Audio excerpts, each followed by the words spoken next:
Hello, ladies and gentlemen. I am Xander the Gamer, here with my good friend Shane Gucher for another episode of Heroes Rewind, where we sit down and talk about the current state of Heroes of the Storm and the way that the game is played. We are here joined today by a good friend, Zuna from C9 Maelstrom. Is going to be sitting down with us talking about their performance yesterday in the Kings of the Storm Weekly number 5. Zuna, how you doing, buddy? Doing well. Just won COTS, so feeling better. I was sick like pretty much the whole week before that, though, which really sucked. Well, I'm glad you were feeling better now. I'm glad you're not feeling too sick. Shane, how are you doing, my co-hosting friend? Good, man. We casted Kings of the Storm yesterday, casted ESL today, so it was a lot of fun. And now we get to sit down with one of my personal favorite streams to watch, Zuna. I get to pick his brain a little bit here and get to find out what's going on in the mind of Cloud9 Maelstrom. I'm looking forward to that, man. Looking forward to that. Pretty much, in case you guys are wondering what we're going to be going over, in case you haven't been watching Heroes the past 2 days, Cloud9 Maelstrom came onto the scene in their first public performance and ended up defeating Symbiote Gaming in a very hard-fought series 3-2 in the finals. So they are the first team to beat Symbiote in not only a series but in a finals in a very, very long time. Pretty much like 4 to 6 months, I want to say, something like that. So a very long time. And so we're going to be going over that. We're going to get asking Zuna what his opinion on the patch and just how everything shifted with the tower change experience. And we're starting to see new heroes starting to show their face. Like Witch Doctor is a big one. Actually got banned against him. Kerrigan is starting to show up a lot, things like that. So that's kind of the overlay outlook into what we're going to be doing, Xander. So what do we have on the schedule? So, first things first, my good friend, we are going to be talking a little bit about the patch and how that has changed. Zuna, if you want to talk to a little bit of an effect of how you guys have changed to the patch, what you think of some of the changes to the heroes and how the game is affected overall. Do you think the meta is shifting in a large way right now because of this most recent patch? And who are you guys favoring in terms of play style? So how are you feeling about it personally? Me personally, I think it's a good patch. It made it so that there's no like split push things that like don't really take skill to do. It's just like, oh, we summon promote. Now you have to go deal with it. If you don't, you use your base, and then you're eventually gonna lose if you're promoted catapults. Like, I'm so happy they got rid of that, and now it's like a real MOBA. Because in League and Dota, there's nothing like that. There's nothing that can just like spawn minions and just win you the game without being there. Like you actually have to have heroes be there to push or anything like that. So there's nothing wrong with the push comp. It's just if the hero's not there and it's pushing like ridiculously, it's not even a MOBA at that point. You might as well be playing StarCraft. So I'm really happy that they changed promote, and then they nerfed Abathur, which I think was really good because Abathur was just a really dumb hero. They nerfed Dissolve and then promote, so he's not really strong, and you don't see him too much in competitive. And then the biggest changes is that Tyrael got nerfed again for some reason. No one knows why. And then Muradin got bugged. 20 HP regen at level 1 is ridiculous. He can't die. Like 5 people can hit him and he's still healing. And then because of the tank nerfs, like so many tanks got nerfed that and Tassadar nerfed too. So damage in this game is, before we always saw, I would say the most common setup was 2 tanks and 2 DPS and then a healer. Now you're seeing a lot more single tanks because the tanks just aren't nearly as strong as they used to be. A Nubrak nerf, Tyrael nerf, and Nova nerf. So because of that too, that's what made Nazeebo really strong when we started playing him, because the biggest things that counter Nazeebo are Tyrael, which he does very little damage now, a Nubrak, which had rewind, so he could always save his rewind for your ult, or just like wait for you. And there's no way he could ever miss his stun, especially when he could curve it, but they removed the curve, but I don't know why. And then they nerfed Nova, which is the only assassin that could just find you, and if you ever catch your ult, could one-shot you no matter what. So because they removed all those 3 heroes, Nazeebo is actually a really strong pick right now, and then I don't think lots of people notice that. And then because the tanks with CC and damage aren't there, we see a lot of Kerrigan Illidan play now because they don't have to worry about like, oh, this tank's on me with CC and a lot of damage, so I'm just dead. And another big thing too is that because Tassadar and Abathur aren't like first pick ban worthy anymore, Arthas Tychus became the first pick ban worthy, and because of that, that's like 2 DPS that were like super strong, like Abathur and Tassadar. It made it so that DPS is really important right now. That's the main thing. Yeah, definitely seeing a huge shift in that towards more like DPS and like one tank heavy teams in the compositions that we're seeing. I'm so happy. I was saying that to Shane earlier today that I feel like a lot of the changes to the other heroes that can't really hold down somebody like Nazebo now has opened him up to be like, his damage was always awesome, but it was just so easy to deal with that it was really hard to like consciously choose him for that. And I feel like also being a specialist too, with the increase in the XP that's coming out of the towers, if you want to touch on that a little bit too, is actually making it nice to have him in lane as well, just because he can push really hard and he does a fairly good amount of damage to those towers as well. So yeah, the tower change is like, I think it's actually a really good change because it makes it so that tri-laners or like pushers actually have a reason to go aggressive and try and take turrets. And not just that, on maps like Garden Terror and Dragonshire, like getting an early Dragon Knight and just going for walls instead of going for a fort, or just Garden Terror, just breaking down the first 3 walls will get you a level ahead. Is a huge change in the meta, and it makes it so that you need to fight for objectives early, or you can like get behind really quick. That's what I was saying to Shane too earlier as well, is that like it seems in a lot of the games now, it's the team that brings out that early aggression and is able to confidently push into those towers takes a really strong lead going into that first objective. And then if they can continue moving forward with that, they just kind of almost, not really snowball, but they're able to take a strong lead going into the game, the rest of the game. And they usually can finish before like 15 minutes usually. So it actually looks like a relatively sizable change to the way that the game's been played and how people are choosing to play. And it seems like everyone's kind of slowly getting into it this week in a lot of the tournaments. We saw people just kind of taking a lot of comfort picks, as you were saying. We were talking before the show too. A lot of the changes to like Anu Barak has been made him kind of booty. I don't know, Shane, you've been talking about that a lot too. Is that he's just kind of fallen off a lot? So you want to touch on that? Teams were still picking him, and I'm sitting there going, I mean, I understand if it's a comfort pick, but at the same time, like, it's risk versus reward. Yes, you're comfortable on this hero, but he's like not very good anymore. You're probably going to have a better time with the hero maybe you're not as comfortable with, but yet is just stronger overall. I don't know. I mean, I'm not a drafter or captain of a team, but that was just my mentality of it. Like I know Glorious picked him up. Glorious actually did pretty well with him too. What are some other teams that picked him up? Obviously not Cloud9. Cloud9 and Symbian didn't pick him up from what I thought. You might not answer that. And a couple other, I think it was mostly lower level teams. No disrespect by saying that, guys. Pretty much teams that aren't Symbian and Cloud9 were picking him. But I agree. I think he's not a very good hero anymore. I don't understand why they nerfed him though. I mean, did you think? I mean, the rewind change I understood. I was like, okay, I can understand taking around rewind, but changing the scaling on his shield and giving when he already took rewind out, which is one of his key tools to escape. It just seemed pretty silly. If anything, they should have buffed the shield to compensate for them taking away rewind. Well, I don't think they want. I think the nerf on the W and the shield in the ult was pointless because now that he can't E out, the biggest problem is that he could E in and then E out without worrying. Yeah. And now and not just that, like if you actually curve the stun, it's like impossible to miss if someone was running away, unless they were on a mount. So removing that too makes it so that Impale's not guaranteed to land, which is another huge nerf. And then if you did miss it once, at least you got rewind to hit it again. And now that you don't have that, if your Anubrak misses his Q, then he adds nothing besides a little damage, and he's a little tanky.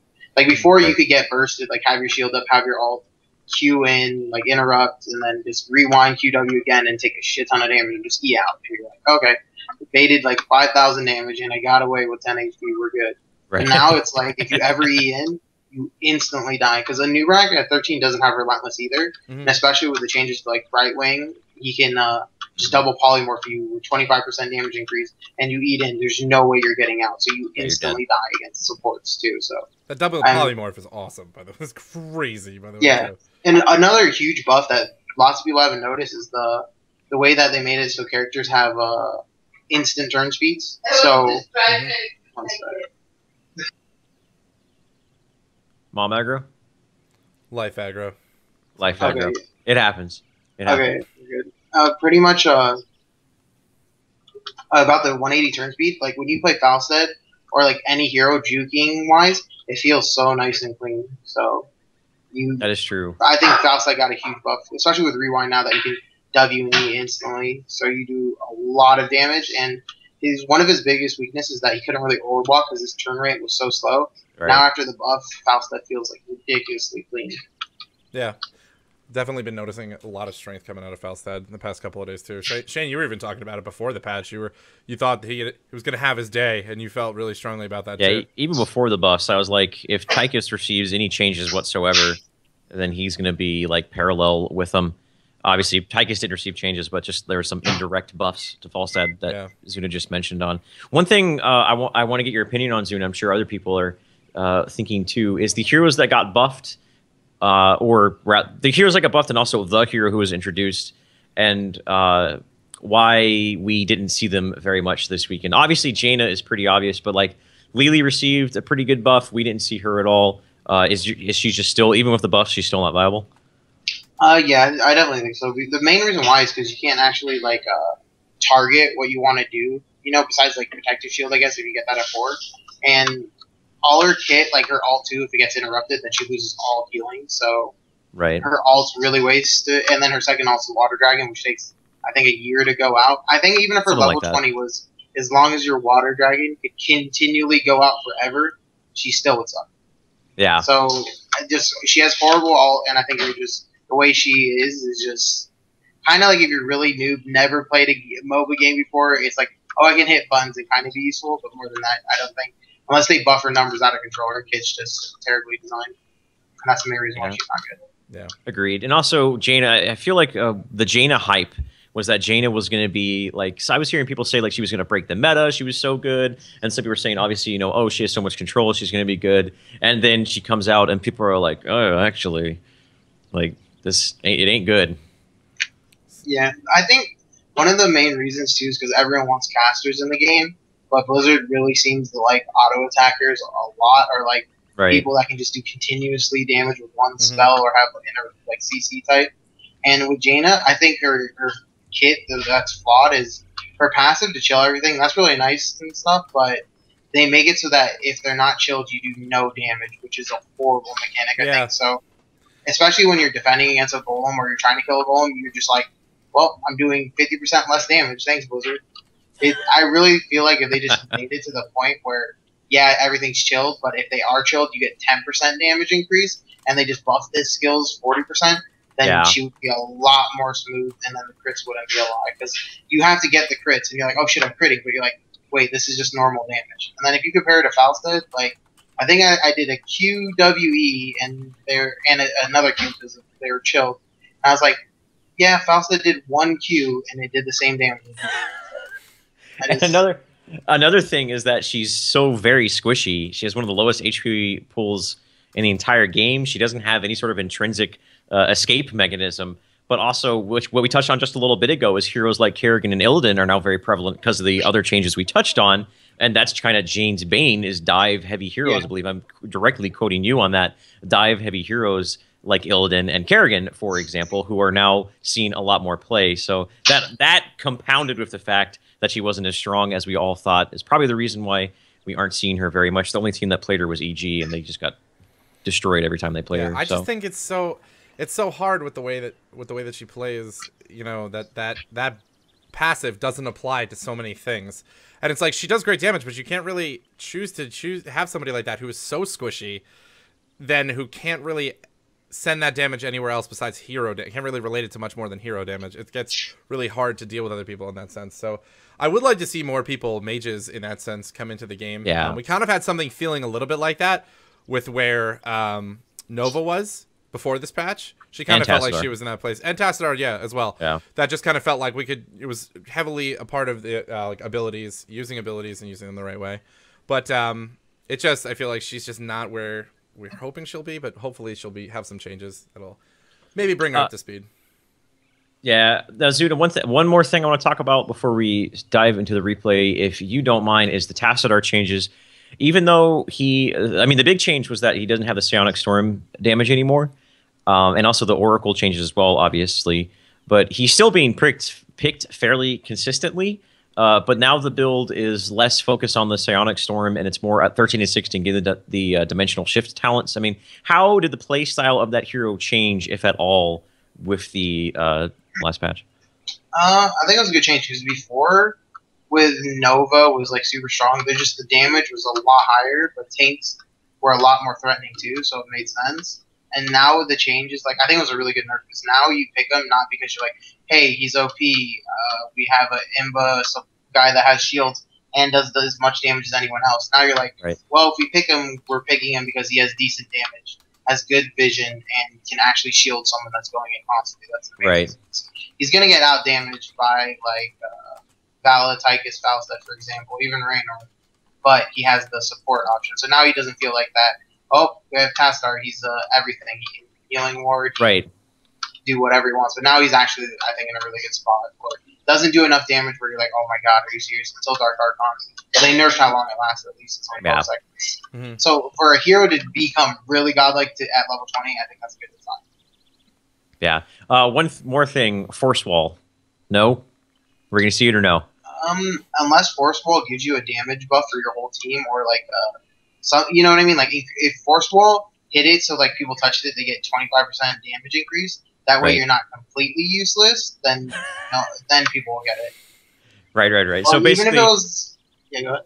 No, I was gonna say like if you play him strictly as a support, it just isn't enough to like you can't play him like entirely just as a support and not focus on damage because you're better off just picking like Uther or Rhaegar or something like that. Gotcha. On a final note, before we take a look at this replay that you've been so kind to provide us with from yesterday's games, overall, just as a whole, from this patch and from where you see heroes being changed, what is there anything like absolutely monumental that you would say you see being changed in the meta overall going forward from now? And how do you guys on C9 like overall? How do you see the game changing? And what do you think is going to be strong? Do you think it's going to be more play in terms of specialists, or do you think there's going to be more plays leading towards that early game aggression? Like, what do you think is going to be the core with the new changes? Well, the main thing is like with this, like heroes in this game were like called support, called specialist, called assassin, called warrior. It's pretty much specialist means can push well. Assassins means should be able to do damage. Warrior means should be tanky. And then support means healer. And like I don't know why they're not changing that because Tassadar is not a support and like Jaina is not an assassin. But that besides the point, I think the way the game's going right now is that it's going to be really DPS heavy with one healer, maybe. And I don't think we'll ever see two healers because there's so much DPS right now that it's really hard to out heal compared to when you had like two tanks. And then lots of the tanks are losing their damage and getting they're losing their sustain too, where they get to stay in the fight forever. So I wouldn't even be surprised if we start seeing like 4 DPS teams with no tanks eventually. Wow. So a switch to that heavy aggression with a lot more DPS than just rolling. A lot of people did that double tank play that we saw so much before, and they'll be now getting a little bit more aggressive, as we were saying too, with that increased XP coming off those towers. So that guys have heard it here. Zuna saying they think that is going to be the change and the way the quad game DPS will be boys coming in the future. Yeah, a lot of DPS, lots of DPS. Does that mean Divine Shield will be good? I'm just kidding. That's we don't want to go there. That's, a boy can dream, Shane. A boy can. Oh dream. My god. Well, I want Divine Shield to be good. I don't know. It's because I guess it's because I played a paladin. No, I don't know. Hearth, dude. Divine Shield Hearthing was the best thing ever in World of Warcraft. Anyways. The game we'll be looking at, guys, is do you know which match this was of the best of 5? I don't remember. Game 5. It was Game 5. Okay. So it was Game 5, the one that secured Cloud9 Maelstrom's victory in a pretty convincing manner, if I remember correctly. All four of the games leading up to this were like pretty back and forth, pretty good games, and then this one was just like, oh, well, they're gonna win from pretty early on. Let's see here. Do you have it all loaded up there, Mr. Xander? Do you have anything else you want to ask or do or say or? I'm ready to whatever? go. I'm ready to jump into this replay. So without further ado, ladies and gentlemen, we're going to jump right into this. Zuna's going to take us through basically what the team was doing, how things were going, the whole match. We'll be stopping at a few points in time just to go over some strategy, go over things. But other than that, we'll be just taking a look at the game. So for the setup here, on the left side of the map, we have Symbiote, Dreadnought, KO, Soldier, Arthalon, Mad Timmy there, as you can see, with the Illidan, the Tassadar, the Chen, and the Raynor and Brightwing. So do you want to go over and tell us who is on the other side, Shane? Of course. We have Junk Train was on the Tychus Zuna, the man on the was playing Demon Hunter. Kenma, is Kenma your brother? Yeah. Okay, because he looks so much like you. I was like, they have to be related. On Uther, King Caffeine on Stitches, and Biceps on Falset. One more thing, if you don't mind, the resurgence of Stitches. Is there a reason? I mean, what do you think the reason is that behind it, or do you just think he was still really, really good and people just weren't picking him? I think he was just really good, and people didn't understand why he was good, so they didn't pick him. Okay. Understood. I figured that was the case, and also I can't wait to show you guys what ultimate he went and the reasons why. But we'll talk about that. Yeah, when that was definitely one of the most exciting parts of seeing that play. What I will ask beforehand, before we jump into this, if you want to touch on anything major that had happened drafting wise for you guys in this match, how did the draft really go down? Who was first pick? Who got to do? We were first pick, and then we banned Arthas because we didn't want to deal with Arthas. It's like so tanky, and not just that. One thing Arthas has is he can do everything. He can lane, he can roam, he can jungle, and if he does roam, I think he has the strongest roaming early game, so he can give you a lead early, and we didn't want to deal with that, so we just banned it. He can be really annoying, especially with the early lead. And then for them, they banned Nazebo, which really shocked us because we were first pick, and we were like, okay, we got Tychus first pick. So we were really happy with our ban picks that game, and then they just ended up where it ended up where they picked Tassadar Illidan because Illidan's super strong right now, especially against DPS. And then when we saw that, we were like, Val and Faustet are still up. We were thinking in our heads like, if we take the 3 damage dealers, can they pick any other damage? And we're like, they picked Zagara, and we already did the exact same thing. It didn't work out. They picked. We were like, what else could they play? Zeratul. That's not really going to threaten us too much. Zeratul Illidan is just. They'd have to force engages against us. I think we'd win, and then we're like, well, Raynor's not that good without Bloodlust, and there's no way they're going Bloodlust with just Raynor and Tassadar, Illidan, Chen. Like, that would be not a strong Bloodlust comp at all, so we were just like, okay, whatever. Like, let's just take all the damage and see how it goes, and then it played out well, and we were like, nice. Got it. That was our ban pick phase. So that was the ban pick phase for them in this game. As we say that, though, we'll be getting right into the game. Both of you guys know when we'll be stopping for the first moment to just take a look at the game. Other than that, Shane, we'll just go through, kind of slowly commentate what is happening in the game up until that time. And Zuna, if you've had anything else you want to just chime in on really quickly, just say what you want to say and talk about the game as we go through it. So in 3, 2, 1, go, and the game is underway. We see the lanes taking shape. So looks like Symbiote sending Soldier towards the mid lane. He's got KO sitting there with him as well. Dreadnought's up on top, and it looks like they're still just kind of hovering. Arthalon just waiting in the mid. You guys have Dunk and Caffeine doing crazy spins in mid lane. Yeah, one thing we need to mention here, and this is something that wasn't mentioned beforehand. I'm a little surprised. Is this not only was a competition between, for a finals, but also the competition of what mount was the more superior mount, the Money Pig or the Nexus Champ, and obviously we found that out last night. So we all know that Nexus Champ is greater than the Money Pig. Absolutely. So one does poop money though. Yeah, that is true, but it's poop money. I don't know if you really want that. I mean, Zuna, in this particular match, what was your guys' early game goal? Was it anything out of the ordinary, or was it just sit back, soak experience, wait for seeds, go from there? Pretty much that, but we knew that our tri-lane was stronger, and we knew they didn't really have strong roam, so we were like, let's just push bottom and get a turret so we have an early advantage, and then if we get level 4 first, then we'll fight for the small plants. We will be having the advantage. Yeah, I noticed a little bit too in some of the games, you guys getting in there, like, you might have taken a little bit of damage, but you're getting a lot of early shots in on the towers. I'm assuming that's just because you wanted to get them as low as you can early on, just getting in as much damage as possible so that you can take them out and get that little bit of XP lead sooner. Yeah. Something. Yeah, your tri-lane's definitely doing a lot more. I mean, I mean, they have Chen and Illidan. They have. I mean, Illidan gets okay wave clear at level 4 with Immolation. Arthalon's wave clear, I guess, is okay. And then Chen's is all right as well. But your guys' wave clear bottom is definitely a hell of a lot better. Yeah. With multi-shot, radiance and everything like that. So you guys are definitely outperforming them there. I believe we're going to be at 140. There's something we want to take a look at. Game time at 140. But in the meantime, it looks just like pretty straightforward play. Not much more. A lot of damage in that bottom lane. That tower almost dead to rights. Nothing really similar to note on the opposing side from Symbiote in terms of the damage they've been able to get on towers so far. But here we go. That hook. And here we are and at 140. The biggest thing is that Dreadnought didn't go for small seeds, and then we got small seeds on Dunk. And because if you ever get 3 small camps, right, they give 15 seeds each, and you'll have 45. And the big ones give 60. So what this meant is that we got 3 of them, we have 45, and if we kill one big thing and they don't get any of the seeds, or if they only get 5 seeds, then we'll have a Guard Terror instantly. And if they get, if we trade big plants, like we'll have the Guard Terror, so that XP lead for level 10, but they will have a Plant Terror before us next night. So what we did is we had our global and we saw 3 of them bottom, and I was like, oh guys, let's all just rush top, and then if they come, you can just fly across that, and we'll just back up and have the XP lead.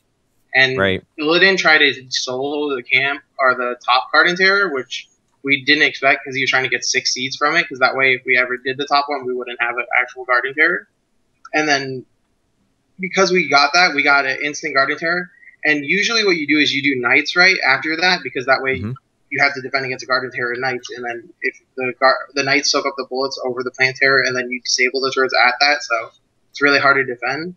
But what we noticed is that we saw them like in the lanes, not actually doing the Garden Terror. So I was like, well, we can just get more seeds for the second night and have get an instant Garden Terror twice, and they have to deal with the Garden Terror right now, because I'm just gonna break every single turret and go for the or just go for the walls on every single lane.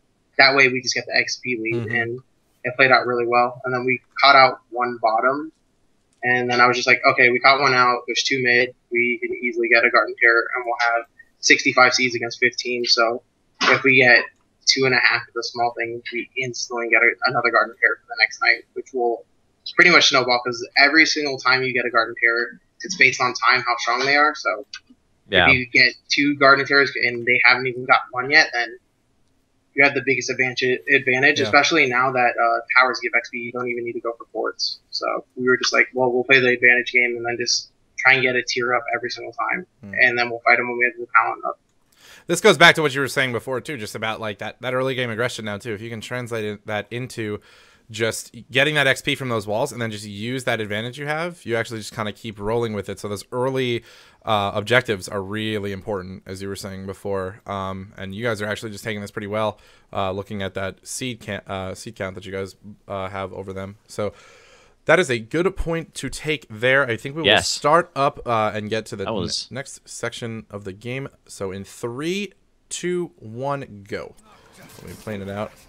One thing. So basically, to summarize what Zuna just said, guys, because if you weren't paying attention, you could have got a little bit lost, is they recognized that Dreadnought was in lane, not falling back to get seeds, and because of that, it basically cued them to go, okay, we're going to be able to play a little bit more aggressively on the seeds and get themselves 2 terrors instead of just getting 1 terror and falling back to Knights. Because normally that's the standard play, is you get enough seeds to get a terror, go back to the Knights, and then the opposing team has to make the decision, okay, we have a Garden Terror in 1 lane, Knights in the other, what are we going to do about it? They kind of made it a very on-the-fly switch adaptation, and recognizing that Dreadnought was in lane, and it enabled them to get 2 Garden Terrors rather than just 1. Correct me if I'm wrong, Zuna. Yeah, that's pretty much it. Okay. So it looks like you guys are going for that top Garden Terror right now. See the rest of Symbiote. They got Arthalon in the bottom lane. It looks like Soldier's just kind of chilling in that mid lane, figuring out where he wants to go next. Dreadnought, Matt Timmy did come down, try to do something about it, but unfortunately they were not able to. You guys taking a pretty commanding lead with that seed count. So at this stage of the game, are you guys just still focusing on the Garden Terror? You're like, okay, we're gonna get the Shambler bottom. That's gonna give us an absurd amount of seeds. Like our early game and mid game is already really well established. You already have a lead. Like you guys at this point in time are probably feeling really good. Am I right? Oh yeah, for sure. Especially because we feel like our team comp, like as long as we're even, we'll be fine. Like if we're behind, it might be scary, but as long as we're even, I think our team comp's stronger in team fights, so we'll be good. Right. And they don't really have anything. If they ever base race us, they'll lose because we have so much damage. Like for them, Illidan's decent, Rainer's pretty good, but Tassadar and Chen is not that high of damage. As to us, we have Vala, Tychus, and Falstad, so I think we have way more damage. So because of that, we're not really scared of any backdoor tactics, especially the buff to the core. So we were like, okay, this is really good. We have Plant Terror, and then we were like, okay, let's try and get an XP advantage, so we hit 10, so we have the whole map control. Yeah, and that's pretty much exactly what's happening. You're pushing bottom lane with Plant Terror, laying down. What are those things called? I keep calling them pot, but I'm afraid all my friends are gonna think that's something. I'm referring to something different than that. What is the actual build? Okay, Okay, I call him W. I just call him whatever the skill order is for any skill. It's not multi-shot. It's W. Down goes Soldier on the Illidan because you guys are 3 DPS and that's an Illidan, as that seems to be what to do. But so yeah, you guys did exactly what you aimed for. You got those towers bottom lane with the Garden Tear. You almost got the towers mid, and top lane, the towers are pretty healthy. But you already have about an entire level lead, so already going into level 10, you guys are feeling good. Now, at this point, you're aware that you're ahead. What are you afraid of happening? Like, what was your mind thinking about as far as what can Symbiote Gaming do to get themselves back in? It's mostly just don't fight unnumbered. Like, if they have more people than us, just don't fight and just back up, because their team comp has no catch. That's the one thing we noticed. Like, they have Root on Chen and then Illidan diving, but that's not really catch. Like, they don't have a hook, they don't have stuns, nothing really to get on you besides one Root that he has to fully go in, and an Illidan Q, which just slows you and he can body block. So we were really scared of them like trying to catch us or anything. Now, going into level 10, were you guys like pretty much aware that they were going to go Bloodlust, or were you like, okay, we just need to wait and see which one they're going to go? What do you mean? Because they have were you guys? Oh, I'm sorry, they didn't go. I was thinking the wrong game. My bad. Yeah. Different game. Sorry, I forgot. Okay. Disregard. I'm the. Oh my god. Anyways, I'm paying attention. The going into your level 10, I was more thinking about the Putrid Bile. Why did you guys choose Putrid Bile? You know, what was the reasoning behind it, et cetera, et cetera? We thought that if we land a hook, the person's gonna die anyway, so we don't need Gorge. That's the main thing. Okay. And not just that, Bile disengages like amazingly, and we don't ever need to force a fight. Like, if we get a hook, we win a fight. Like, it doesn't matter who we hook; they can't they can't engage on us, right? Right. I think we'll win no matter what. As long as they don't get a full engage on our squishies and kill us instantly, we'll just win. And because of that, we're like, well, if we have Bile and we can disengage whenever we want, then we can never lose. Like, sure, we might be able to get the perfect fakes and stuff like that, but not being able to lose compared to just having a chance at winning, I think is way stronger. So it's just a lot easier to perform too. That's the main thing. So we're just like, okay, whatever. And Soldier, I don't know if you guys saw that, having to use Metamorphosis defensively and getting picked off anyways. I remember watching that happen yesterday. I was like, ow. You know, oh, Soldier, no, don't do it. One thing I know, whenever you play Illidan on your stream, you talk about a lot. One of the reasons you love Metamorphosis so much is, I mean, it's good for a multitude of reasons, but one thing a lot of people don't tend to think about is that it gives you a small period of time where you pretty much don't exist on the map, so you can dodge skill scotch with it. And I think that's one thing a lot of people don't seem to take into account when they think about Illidan. Yeah, right there, Falstad actually missed his ult, and then it was pretty much I killed him myself, but if Soldier waited just a little longer and then he metamorphosed my Q instead of just doing it instantly and letting me get a Q off, then he would have lived for sure. So I think Illidan's like one of the hardest champs to play, and being able to know everyone's skills and like relying on the cooldown so you can do it yourself is what makes him like, so if you can play it perfectly, he's really strong. Or if you just like mess up a little, because you're always playing you're playing a game of death when you play Illidan pretty much, and then just one little small mistake like that can get you killed. All right, so go ahead. We are paused at 7:10 for the next moment that you said you wanted to talk to us a little bit about the strategy of the game going forward here. So if you want to extrapolate on that, my friend. Okay. Yeah. The biggest thing too right now, if you notice, is that we're level 13. So whenever you're a talent up, right, you never want to, or the enemy doesn't want to fight you, and we know it. So what we did is we send and we have the higher seed count too. So we had 65. So we know that if we steal a little bit of seeds on one small one and then get 2 small seeds, or we know that they're at one side, then we can just take the whole bottom side and get seeds. Like, we don't even need to kill the full Guardian Terror, just hit it and then get a couple seeds off of it. We'll have a Guardian Terror. As for them, that if they get they're at 15 seeds only. So if they get 2 small terrors and we steal like 5 or 6 seeds, then they can't get a Guardian Terror that night. And if we have 2 Guardian Terrors compared to one of them, they have no map control compared to us. We'll take 3/4 or a keep, and they'll have nothing. And then next Guardian Terror, like, yeah, they'll have a Guardian Terror compared to us because they'll have 99 Cs if we just trade.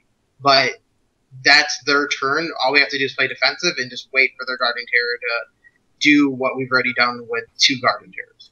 Yeah, I like how you said that too. So that's their turn. Basically, I've seen a lot of the time on this map as well is that it turns into this like, okay, the balance act of like how many seeds do we take, how many do we want to have. If you have the if you're up that many and you still have one in the tank, that puts so much pressure, as you said, on them, and you have so much control of the map because like they have to go for those seeds after that because they need to be able to match the second one potentially that you have in the tank. And if they can't do that, then they're going to have a lot to deal with. And if they're even able to get that, then they have one, and all you have to really do is wait, give them their turn, and just to be defensive, and then turn around. And you have right now, you guys are 13 to their 11. They'll be able to be 12, but I mean, you guys have a lot of strength up on them, and being able to take that and having that many seeds in the bank actually is really helping you control the map.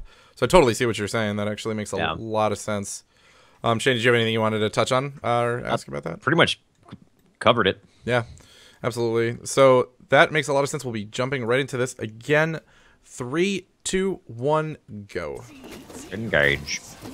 Yeah, last night we saw the game on Garden Terror. I believe it was Glorious versus EG, game 2 last night, and it was like 20 minutes of Glorious game, never, ever, ever actually committing to a team fight, and EG. It was just this like back and forth cat and mouse game. Or no, it was the third place match. I'm sorry, it was with Forecourt. The third place match between.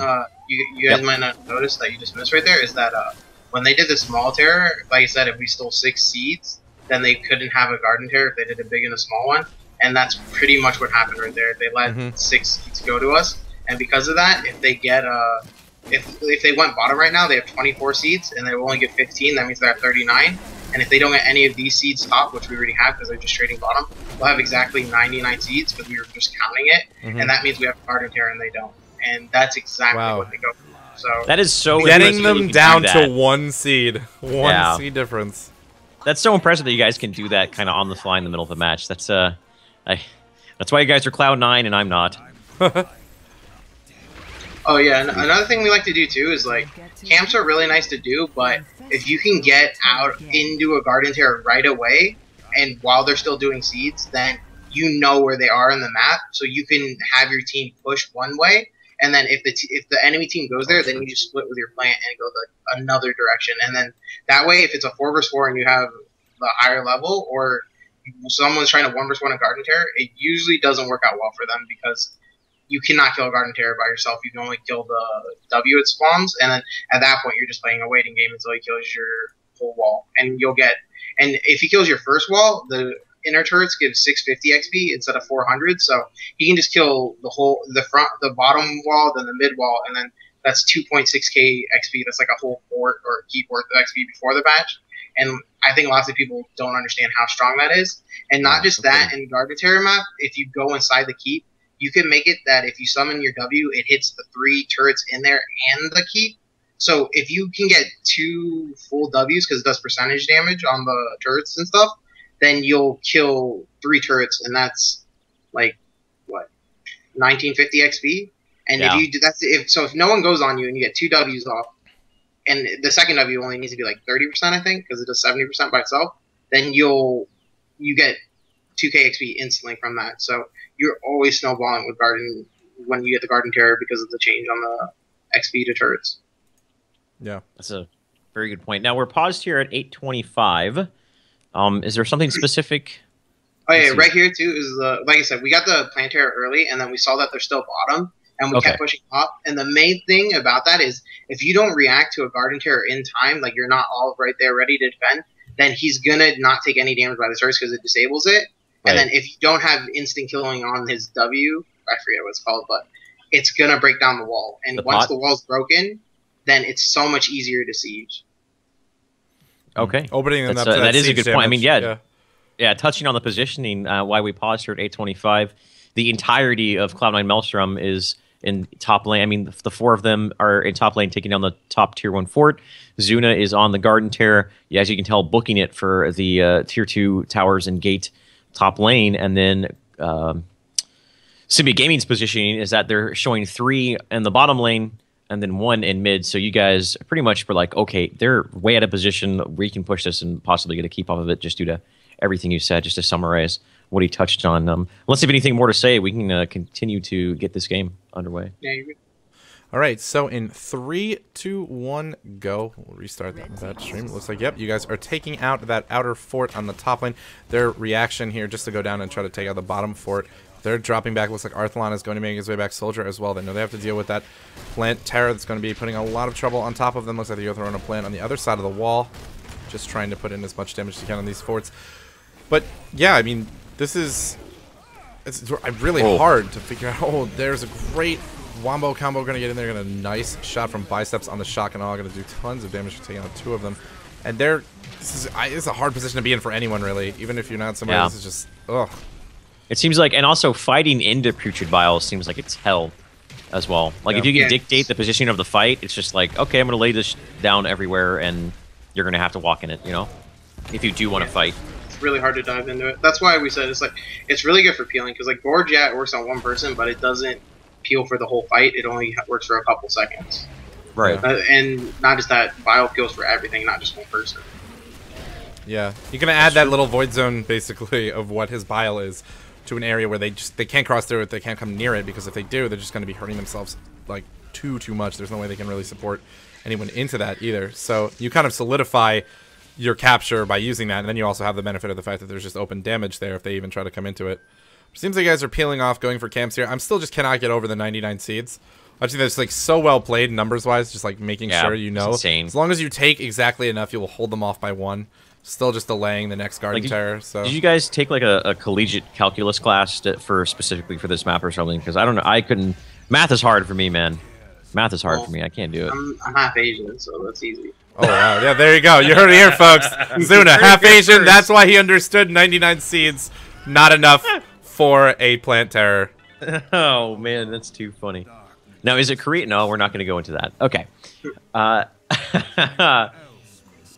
Pretty much, I mean, you guys just have set the pace of the game. You've had complete control of the game. You never really let go of it.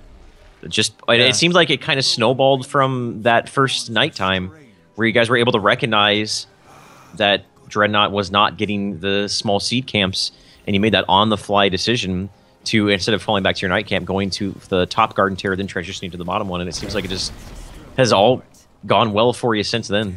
Yeah, and this is, again, as I was saying before too, you guys have translated your lead, that early game lead that you were able to take, into such strength, and now you have so much control over the map too. So just like getting those walls down, doing as much damage universally as you can, has really just translated into your ability to dictate where they go on this map and where you want to be at any given time. So actually, really strong. Going into this nighttime, you have to pretty much assume that Symbiote Gaming is going to get a Garden Terror. What's your game plan for this nighttime?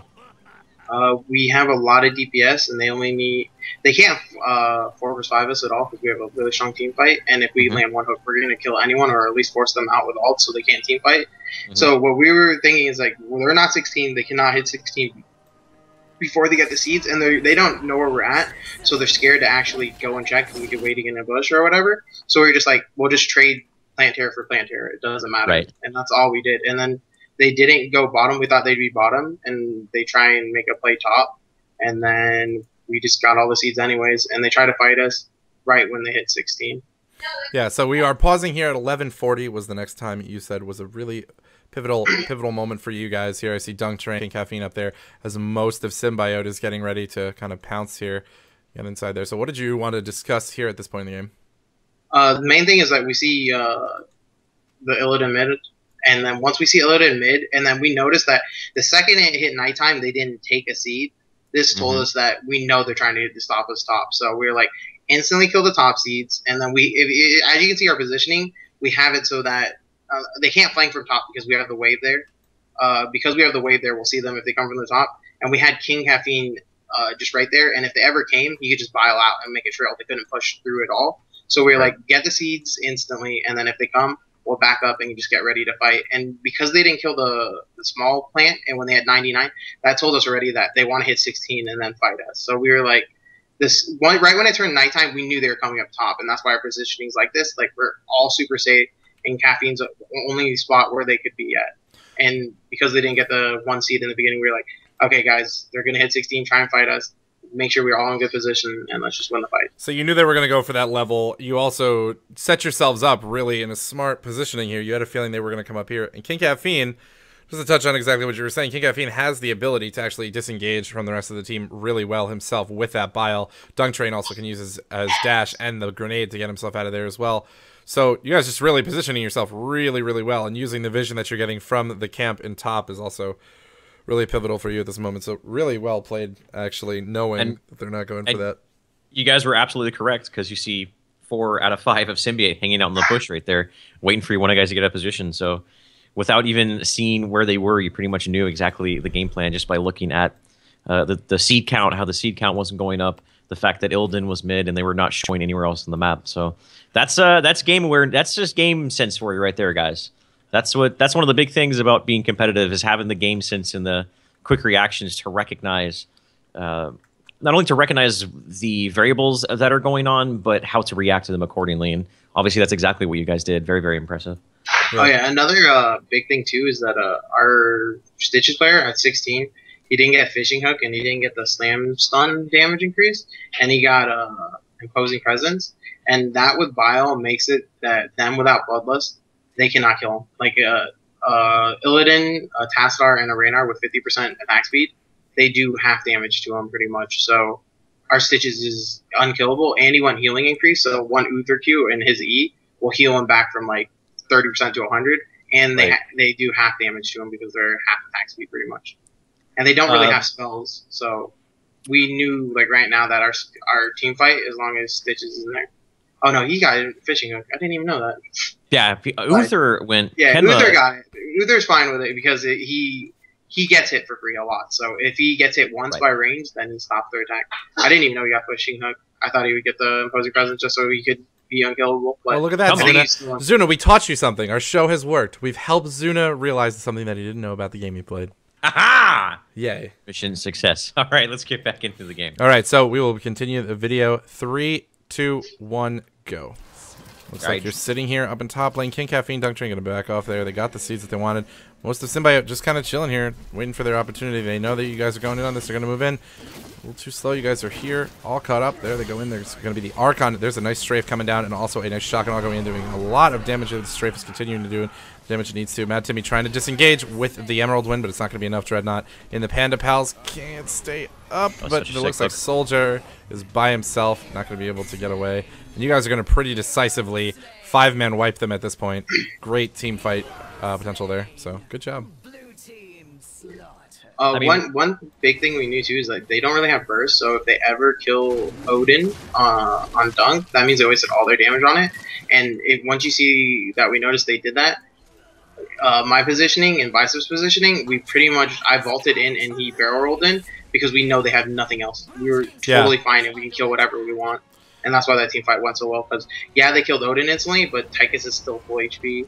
And, and then right there, because they went on us, we just traded Plant Terrors, and we have more seeds than them now, so we were like, okay, this is pretty much game. They just suicided. They could have traded and then just have a little less map control, maybe make a play with a plant, and they decided to try and go for the all-in, and we are like, okay, we have a plant, and what I was saying is let's try and get the keep. And then when I tried to get the keep, I was like, oh shit, they respawn really quick, like, because they're behind in levels. And then at this point, I was like, okay, guys, get the seeds. And what we're going to do is, because our plant's already lower HP and we're timed, if we get the big plant, then we'll have another Garden Terror. And what we're going to do this time is just trade Garden Terrors. And we know they have 0 seeds exactly, so as long as we trade Garden Terrors, we're in the lead. And then we'll have a Garden Terror for this night again, and they won't. So we're just like, okay, that's perfect for us. We'll have another Garden Terror, we can take a keep.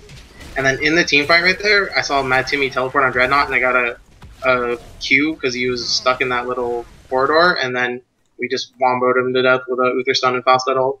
And then at this point, it's just we're 3 levels ahead, and it's a 4 vs 5. They don't have a healer, so we can just do whatever we want. So at that moment, you guys actually really just took a pretty dominating lead there. That was a really smart play, actually, too, just realizing we can actually just evenly trade with this plant terror that we have, and then just put one in the bank, so that just get rid of this, push back, push against whatever they're trying to aggress on us with, and then just move forward with the next terror that we have already stored up. You guys have 135 there after that night phase, and you guys are going to be moving forward. So I am going to be, if there's anything else you want to talk about in that moment, Zuna, I will be pressing, I'll be going play once again. Oh no, you're good. All right, so in 3, 2, 1, go. So yeah, you guys are moving forward here. You're turning around with the siege, with the planetary, doing a sizable amount of damage. And again, they're just kind of into disarray. It seems like at this point, and again, another point in this game, like not a single fort even taken on the opposing side, really, from you guys. Almost getting bottom, but you guys just holding down the fort pretty well. And I think at this point in time, you guys are probably getting excited at this point in time, I'd imagine, because. Oh yeah, for sure. Yeah, don't throw. Like. Well, more than that, it's just saying, okay, guys, we have another Garden Terror, we win, and then right here, we kill Archon too, and I was like, oh, okay. We were gonna kill him, but I ulted and then I sidestepped left, and then he missed his Q, so I had full straight damage, and I had blood for blood still. So I was like, okay, we can just kill him and then back out, and then we'll hit 20 with the Garden Terror, and there's nothing they can do to stop it. Yeah. All right, so you guys are gonna be moving forward from there, getting a nice kill in the woods. Looks like you're gonna be dropping back, just picking up these siege giants, keeping up the pressure. Soldier actually going up top towards the night camp, or bruisers rather. Now they have been demoted. Looks like you guys will be able to grab another kill on top of Brightwing as well. So you guys are just kind of sealing the deal here at this point, I feel like, in this game. As we get ever closer to the end of this. You can tell that Simi Gaming is on. I mean, you can tell that they're on tilt here, man. I mean, correct me if I'm wrong, but just they're making mistakes that I've never seen them make before, specifically as far as positioning goes. Like Dreadnought getting picked off there and Mad Timmy getting picked off there seemed a very uncharacteristic. Well, on Dreadnought, the reason why he died there is because during the team fight, we all chased, and then he stayed back there.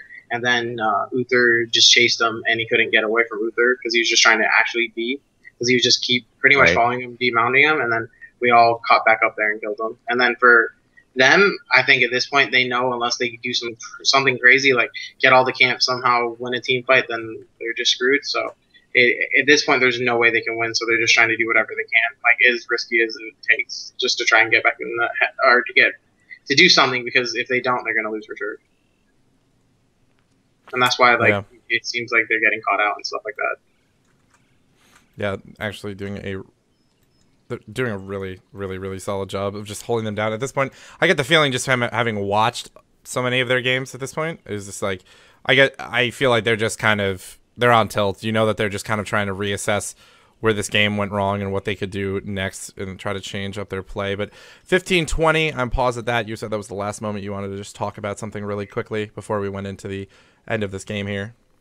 Right now, if you could see, we have 2 ogres mid, and I'm going straight bottom, and then I'm going straight mid. And because of that, it's so much pressure, and the wall's already dead because we've had so much siege time there. And then on bottom, we have a night camp and we have a ogre camp. As you saw, we kind of timed it as well as we could, so they pushed together. And doing the damage earlier from the plant that I had made it so that the wall was dead. And as a solo keep to defend against that, it won't defend against. It will probably kill the knights, but the ogres will kill the keep eventually, or at least bring it to really low. So right now we know that all we have to do is wait for bottom to push and let all the damage go on the Garden Terror, and then just freely poke whoever's out of position, because they have no hard engage. We don't have to worry about anything. No hard engage, no hook. We can't get caught, so we're just going to get both keeps, and then it's going to be our win, especially because we're 20. And I'm pretty sure we all just take Bolt. That way, even if we do get out of position, we can instantly Bolt. And Bolt works while you're rooted. So Chen, now they have no CC at all, besides Brightwing W. And if Brightwing is that close to W one of us, he should die instantly. Yeah. That is true. One thing I want to touch on is Ken's choice to go Storm Shield over Divine Hurricane. Was that just a insurance thing, like we're ahead, let's keep ourselves ahead by not dying type of thing? Do you think? Well, the main thing is that our team's really squishy too. So having extra healing against a team that has very little damage makes it so that no one dies. Right. And the bigger ult, it's nice, but besides the cooldown on it, it really doesn't change that much. Like if you land a 5-man stun or a 2-man stun, as long as you land the 2-man stun on the important targets that you need to land it on, then that's what really matters. So getting Resurgence or Storm Shields or Yeah, I guess Yeah. the only 2 times. That kind of reminds me of like when you look at certain abilities, like with how, like a lot of people will say, like, with Howling Blast, you can get the one where like it freezes everybody in a line. If you're able to precisely hit the target that you want, you don't necessarily need it because you're grabbing them. With this, it's like the same thing you were saying. As long as you're stunning them and you're getting who you need to stunned, you don't really need it. Do you also? I was going to ask. You were discussing before seeing more DPS in a lot of these games going forward with the way the game's changed. Do you see abilities like Storm Shield being potentially prioritized more often just because a lot of teams are going to be building around potentially a more squishy team as they go into late game?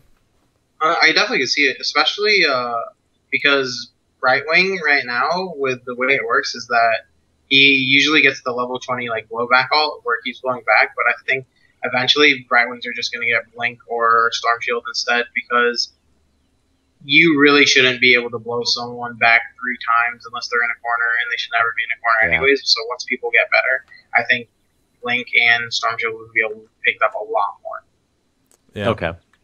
All right. So with that, we will continue the rest of this replay, and we'll get right to the end of it. So in 3, 2, 1, go. So it looks like Soldier here in the middle trying to get himself away. They're going to be using the defensive metamorphosis there just to keep himself alive. And you guys are pretty just decisively moving in here. As you said, bottom, you just are going to give you guys buy time for the bottom lane so that they can just push in and do the damage they need to. And then poke and pick up anyone you can, getting a nice hook there on Dreadnought too. Yeah, from here it just looks like cleanup duty. And you guys are well aware, I mean, you have a huge experience advantage. And you guys are probably going, "Yay, we beat Timmy Gaming in a tournament. We're we're the real deal." As Dunk Train said, I think it was Dunk who tweeted out, "The real deal, boys," or something like that. So it was. I mean, were you guys expecting to do this well? I mean, or were you just kind of had the attitude where like, let's go into this and see what happens? Yeah, because we scrimmed SMG a lot, and then we know that we can beat them from scrim, so we weren't really like, "Oh, this is gonna be yeah, it's gonna be a hard match," but we weren't like, "Oh my god, SMG's unbeatable" type thing. Like, me personally, I think winning this tournament means little to nothing. Like, I think winning BlizzCon was like a bigger deal, especially because it's an actual event. Like, this is just a weekly. Right. So, like, the win feels nice and all, but to me, it just feels like it's just another day, you know. And then right there, Kenma let Biceps die just so we could call him a feeder because he has Storm Shield and Protective Shield. Oh man, the troll, the next level trolling. The one thing I'll say here now Right too there, to ask as well is, so at any point in time, what would you have said, in your opinion, would have been plays or opportunities where SMG could have come back from this? They could have come back and actually fixed what was going wrong for them or changed the pace of the game, or where do you think that they misplayed, where you guys might have changed up the way you were playing?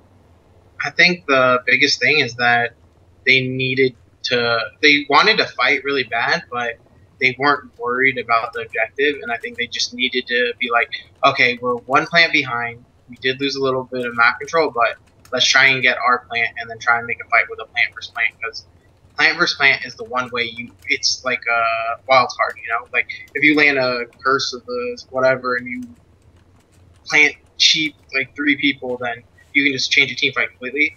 I felt like because they never went for the objectives and just tried to fight, that's where they went wrong.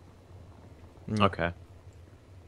Oh yeah, Right. and by the way, Spectro, the main reason they got cleansed is just for polymorph, especially with the new, or not with the new polymorph, but with rewind on polymorph, that if Uther ever sprints in, because Uther gets sprint, you should get it so you can engage or escape. You want to cleanse yourself right when you get into Bright Wings range, that way he can't polymorph you. And if you do see him do the animation of polymorph while you pre-cleanse it, and you stun him, you know he has 1 down and he has to instantly waste his rewind. So it makes it so that you can actually engage without getting CC. There you go. There it is. Answer to your question. So, yeah. Questions are rolling in. Zuna, if you see them and you want to answer them, go right ahead. But Shane and I can ask them as well for you if you'd like. Looks like first question, are you streaming today? Dog sounds wants to know. Later tonight. I don't know when exactly, but probably soon. Soon. Right. Soon, TM. This is a Blizzard game, and the players will also be abiding to the same soon TM rules.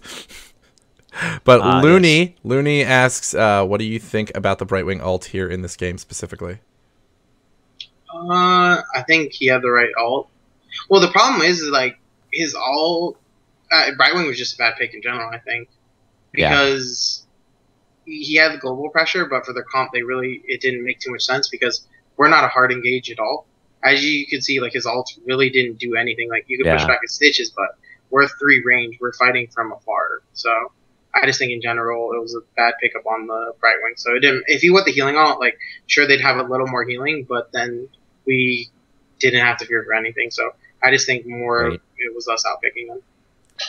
What support do you think would have been a little bit better supplemented there? I mean, if they went Rhaegar Bloodlust, you guys had the stitches disengage anyway. So I mean, what do you think maybe they could have changed up in the future? I think maybe just go Rhaegar with ancestral healing, and then just have Chen try and tank as much as he could, and just like try and bait out ults, and then survive, and then after you bait out the ults, re-engage or something like that. Yeah, and also for Illidan as well, keeping Illidan alive in meta. I'd assume that'd be a pretty big deal too if that situation presented itself. Let me see here. Looking through the chat. The next question, I see Evran asking, do you think will Jaina ever be a good pick without a buff of any kind? Yeah, as long as everyone gets nerfed, she'll be fine. So if she never gets buffed and everyone else gets nerfed, she's fine. There you go. Asprika, Arthas, and Nazebo were banned that game. Yes. What do you think? The Nazebo ban? What do you think the thinking was behind that?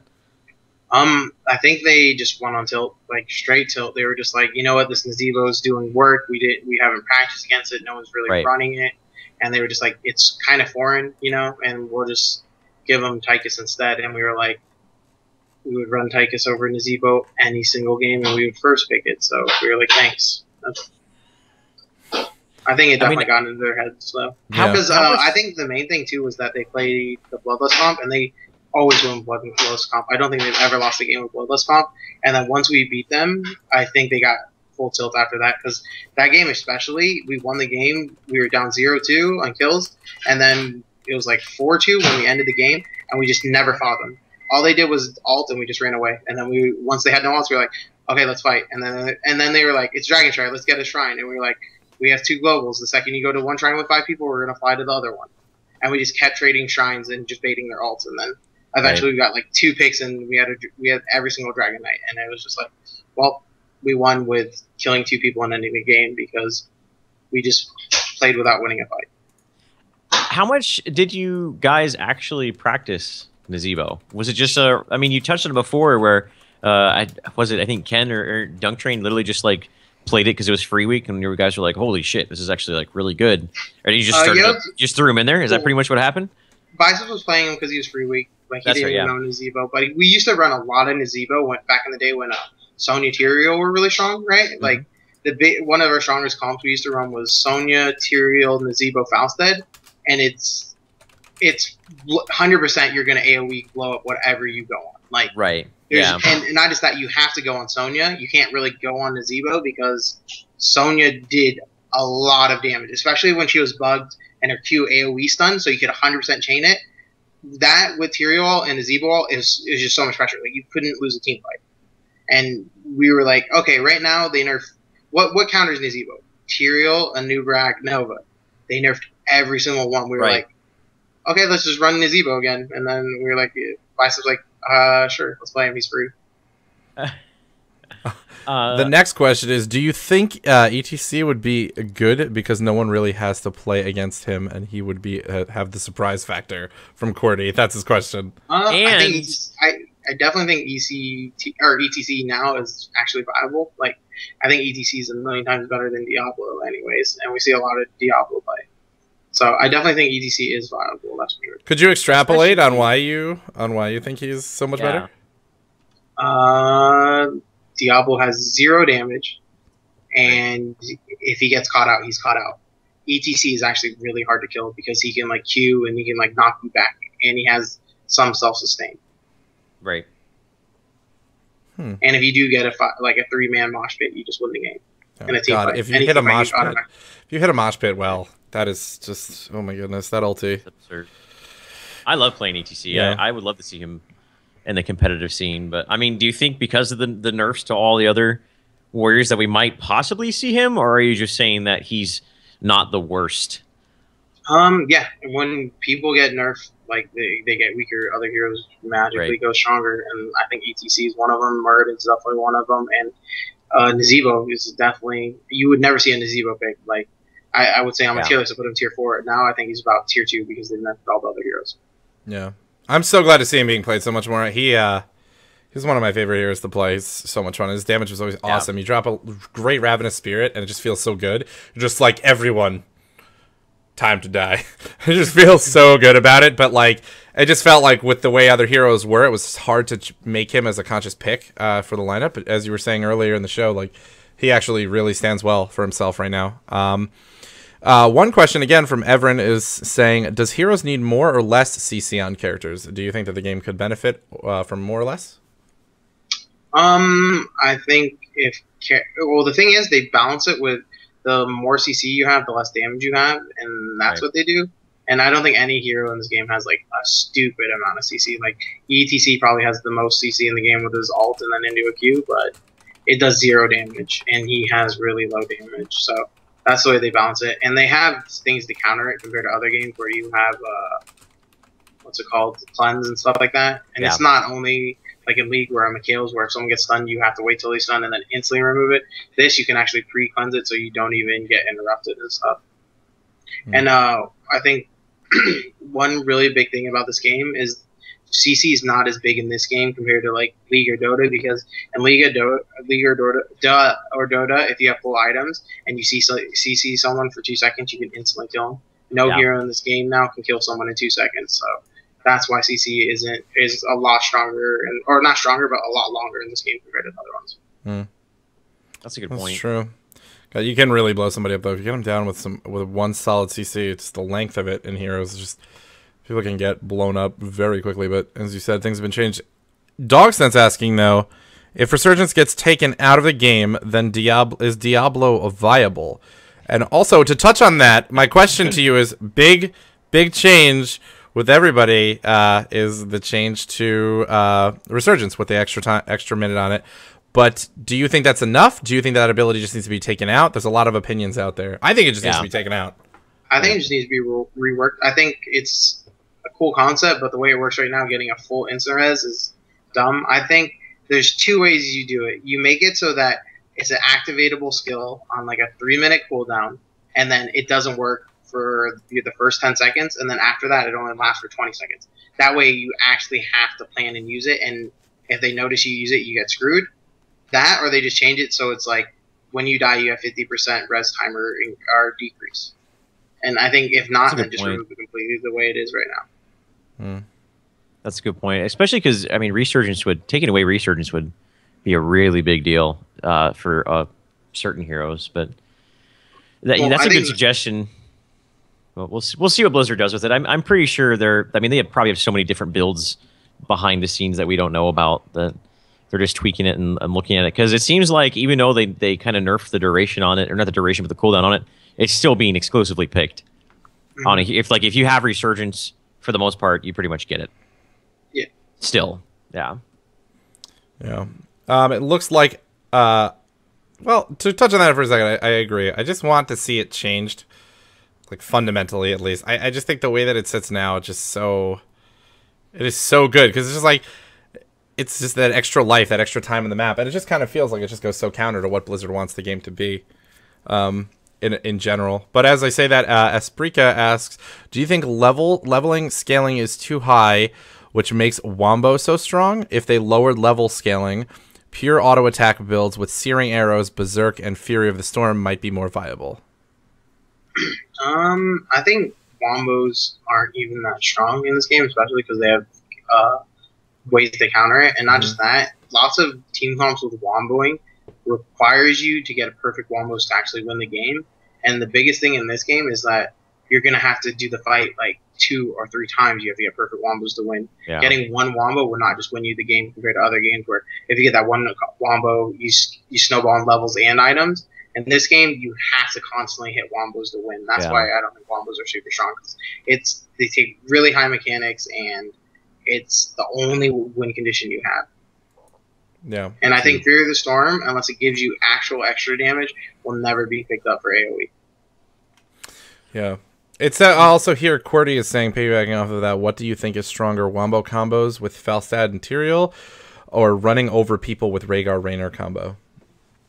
I think Falstad Tyrael combo is pretty dead now because Falstad and Tyrael by themselves with the Tyrael damage nerf, Tyrael is just not even a hero anymore. It feels like you're never gonna solo kill anyone, and Falstad alone after the 180 changes or the way the turn speed changes and the rewind changes, he doesn't rely on his ult. Like just doing your Q and your autos and your W with the overdrive is gonna kill anyone that comes near you.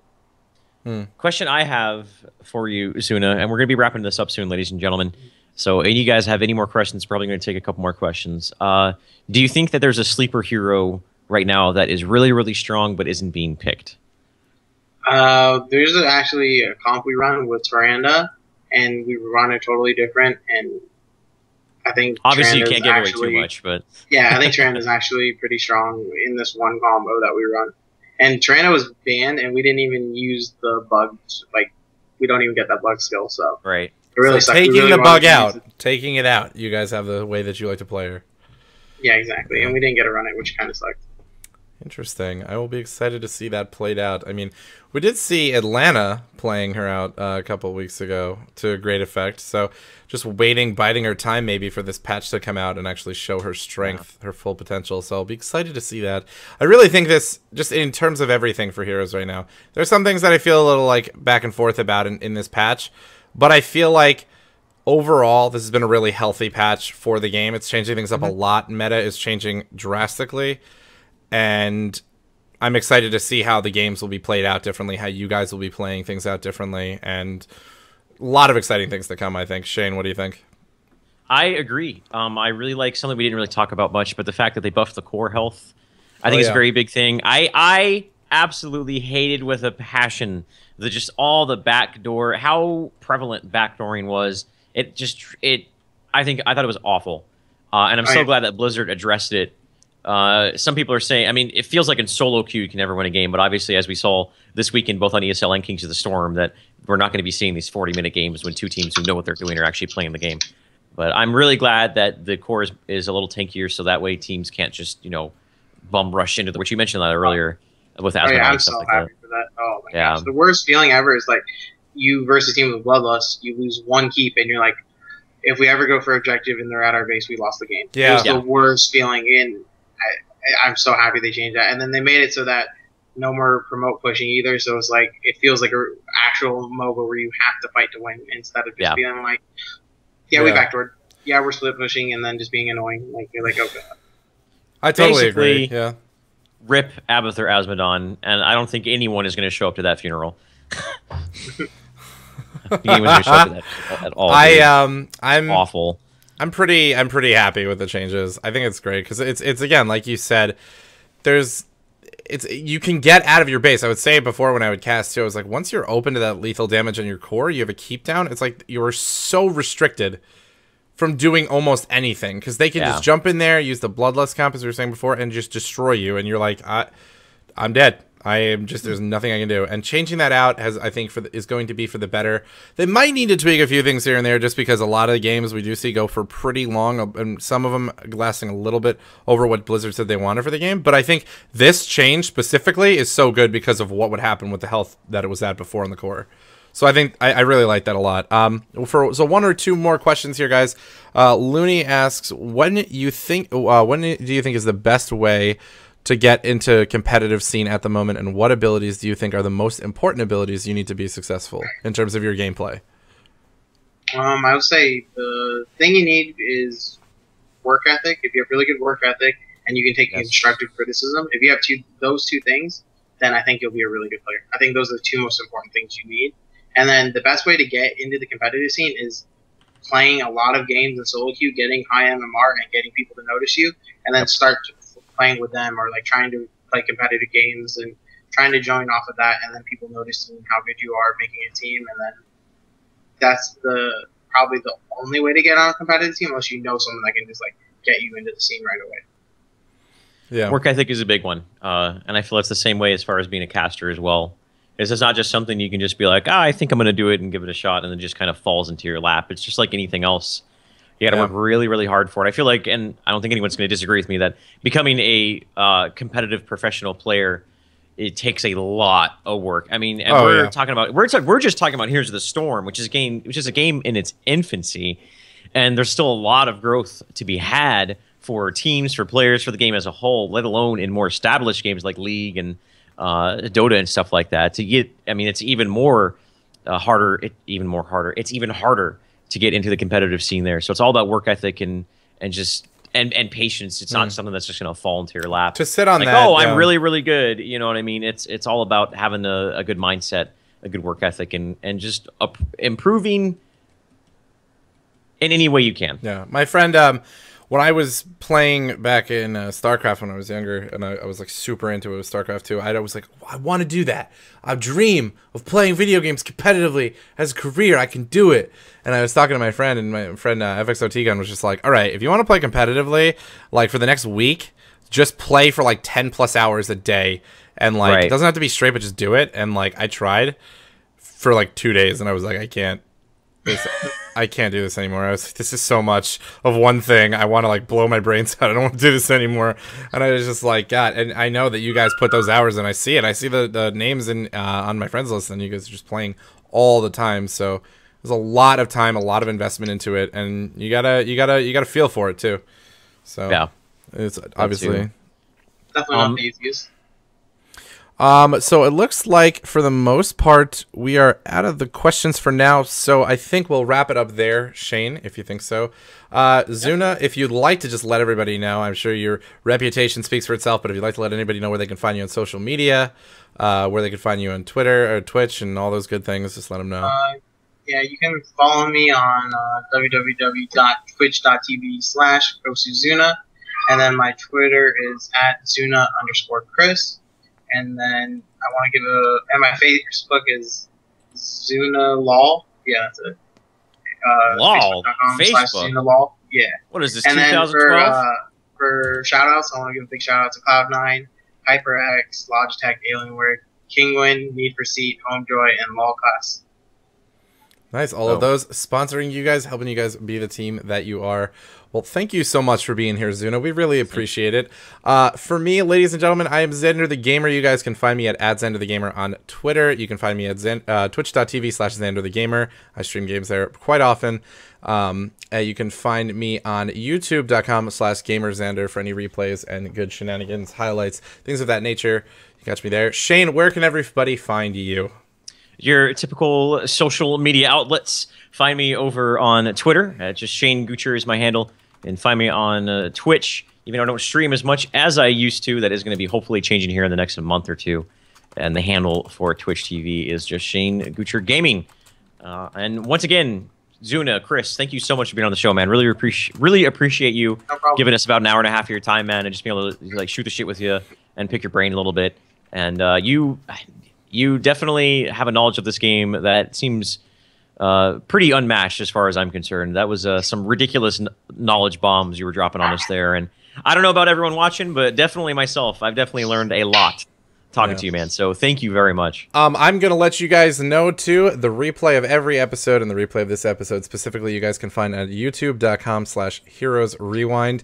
It'll be up there shortly after the episode we're done airing, and you guys can catch it there. Watch it whenever you'd like. Do us a favor and give us a subscribe there. Here on Twitch, you can give us a follow, and we have a Twitter, twitter.com/Heroes Rewind, if you guys want to find us there. We are shooting for a schedule. Shane and I are busy people trying to figure out when we're going to do this, and we think Sundays and Mondays right now are working for us. Shane's got a little bit of a up and down schedule, so we're figuring out which one of those days works for us, but you guys can catch us Sundays and Mondays as of right now for Heroes Rewind. So thank you so much for tuning in. Thank you so much for checking those things out and giving us a follow, and we appreciate it so much, guys. Zuna, thank you so much, my friend, for being here. Have fun streaming tonight, and we look forward to watching and casting your games in the future. I know Shane and I are both excited for that, so thank you very much, my friend. Yeah, thank you for having me. Yeah, no problem. And we will catch you guys later. This is Heroes Rewind, signing out.